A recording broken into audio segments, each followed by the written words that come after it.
Bonjour et bienvenue pour cette nouvelle séquence des paroles de la vie éternelle avec Marc et Joseph. Nous sommes aujourd'hui le 4 juin 2023. C'est encore un jour de grâce. Pourquoi? Parce que Jésus-Christ est avec nous, comme il l'a dit, tous les jours jusqu'à la fin du monde. C'est un jour de grâce, un jour de bénédiction, parce que nous avons Jésus-Christ qui nous accompagne. Selon sa promesse, il ne nous abandonne pas. Et je m'adresse à toi ce matin qui commence ta journée et tu ne sais pas ce qui va t'arriver. Tu ne connais pas les événements que tu vas avoir à vivre. Bien sûr, tu sais, tu as un projet, tu as un programme, tu as un emploi du temps. Mais cet emploi du temps, tu ne sais pas comment ça va se dérouler. Tu ne sais pas qui tu vas rencontrer et comment les choses vont se passer avec ces personnes-là. Tu ne connais pas aussi telle ou telle autre surprise, imprévue, qui peuvent arriver sur ton chemin. Mais il y a une chose, une seule assurance que je peux te dire, que tu as, que tu dois avoir, c'est que Jésus-Christ est avec toi. Tu ne connais pas les événements que tu vas avoir à vivre, mais tu as la certitude que Jésus-Christ est avec toi parce qu'il a fait la promesse, je suis avec toi tous les jours jusqu'à la fin du monde. Souviens-toi et n'oublie pas cette réalité de la vie que personne ne doit pouvoir t'enlever. C'est que Jésus-Christ est avec toi, il t'accompagne pour t'aider dans toutes les circonstances de la vie. Donc, pas de panique, quels que soient les événements. La panique, comme je dis souvent, la panique, la peur n'est pas ton allié, c'est ton ennemi. Puisque quand tu es plongé dans la peur, dans la panique, tu perds contrôle. Tu ne sais plus ce que tu fais. Tu risques d'accepter des choses que tu n'aurais jamais dû accepter. Mais quand tu as la certitude que Jésus-Christ est avec toi, quoi qu'il arrive, eh bien, tu éloignes la peur. Tu t'installes dans la foi, dans la présence de Jésus-Christ qui est avec toi. Que son Seigneur soit béni. Et souviens-toi, n'oublie pas que Jésus-Christ est avec toi. Donc tu n'as rien à craindre. Nous allons continuer. Je vais continuer à lire avec toi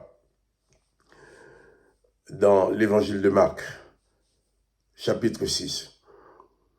Les 2 jours derniers, nous avons parlé de ces disciples que Jésus avait envoyés prêcher en leur donnant le pouvoir de chasser les démons et de guérir les malades.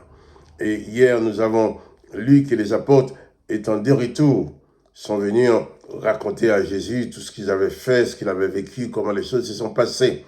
Et Jésus qui leur dit, venez à l'écart dans un lieu désert et reposez-vous un peu. Car il y avait beaucoup d'allants et de venants et il n'avait pas même le temps de manger.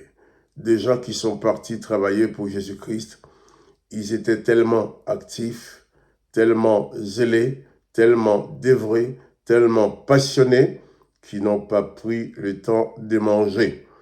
Et ça, j'ai souligné hier, c'était très important que lorsque nous travaillons, lorsque nous marchons avec Jésus, de le faire avec zèle, de placer la présence de Jésus-Christ dans ta vie au-dessus de tout.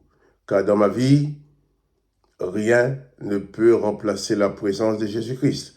Je suis heureux d'être avec ma femme, heureux d'être avec mes enfants, heureux d'être avec mes amis, heureux de rencontrer les gens. Mais aucune de ces personnes ne peut en aucun cas remplacer la présence de Jésus-Christ dans ma vie. Et ma marche avec Jésus-Christ, je ne permettrai à personne de se dresser comme barrière pour freiner cette marche. Car ma vie avec Jésus-Christ, c'est la partie la plus importante de ma vie, car c'est la partie qui me restera quand je ne serai plus sur cette terre. Quand je vais mourir, on va mettre mon corps en terre. Personne ne sera avec moi, mais Jésus-Christ sera toujours avec moi, car même si je ne suis plus dans ce monde, j'ai la certitude d'être avec lui dans son royaume. Alors, nous allons lire Marc 6, verset 32. Jésus et ses disciples partirent donc dans une barque pour aller à l'écart, dans un lieu désert. Et beaucoup de gens les virent s'en aller, les reconnurent, et de toutes les villes, on accourut à pied et on les dévança au lieu où ils se rendaient. J'ai parlé des disciples qui avaient œuvré avec zèle, qui ont raconté à Jésus, et Jésus qui a dit, on va se mettre à l'écart pour se reposer un peu, mais voilà. Tandis que Jésus veut aller se mettre à l'écart pour reposer un peu, il y a les gens qui l'ont vu avec ses disciples. Ils ont deviné, ils ont compris où il allait. Alors ils l'ont dévancé à pied. Ils sont arrivés. En sorte que lorsque Jésus arrive, les gens étaient déjà là en train de l'attendre. Hein? Et je vais appuyer sur ces faits-là encore, la passion des gens qui sont passionnés de la présence de Jésus-Christ, qui aiment cette présence, qui apprécient cette présence. Eh bien, les gens ayant seulement compris que Jésus allait se rendre à cet endroit, eh bien, il nous dit que de toutes les villes, on a couru à pied et on les dévança au lieu où ils se rendaient. De toutes les villes. Les gens ont appris que Jésus allait être en tel endroit. Eh bien, ils sont accourus pour aller auprès de Jésus. Donc, c'est pour dire quelle importance que la présence de Jésus avait pour ces gens-là. Hein? Jésus était dans la barque, le long du lac, et ces gens-là eux-mêmes Jésus était dans la barque sur le lac, et ces gens à pied, ils ont avancé, ils l'ont dévancé pour le retrouver. Voilà des gens qui apprécient, qui chérissent la présence de Jésus-Christ. Cette présence de Jésus-Christ était précieuse pour eux. Et dans ta vie, est-ce que dans ta vie personnelle, la présence de Jésus-Christ est si précieuse pour toi? Est-ce que tu es prêt à faire comme ces gens-là, à courir partout? Et ils ont couru, ils ont avancé à pied pour aller trouver Jésus. Mais nous avons le privilège. Nous n'avons pas besoin de nous déplacer à tel ou tel endroit pour rencontrer Jésus. Jésus te dit qu'il est avec toi, il est avec nous. Là où tu es, Jésus peut être avec toi. Là où tu es, tu peux vivre la présence de Jésus-Christ. La présence de son esprit dans ta vie. Réalise-le. Ces gens-là ont fait la démarche, ils se sont déplacés pour aller rencontrer Jésus. Bien sûr, toi, tu peux aussi te déplacer pour aller dans une salle de culte, là où il y a des gens qui prient pour vivre la communion fraternelle avec eux. Mais en dehors de cela, dans ta chambre, dans ta salle de bain, dans sa cuisine, n'importe où tu es, tu as la présence de Jésus-Christ.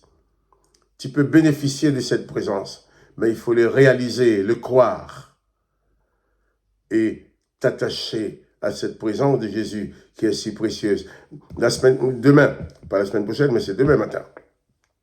Nous continuerons cette lecture, mais je voulais surtout m'arrêter sur le fait que la présence de Jésus-Christ est la plus précieuse de toutes les présences qu'un homme ou une femme ou un enfant peut avoir dans sa vie.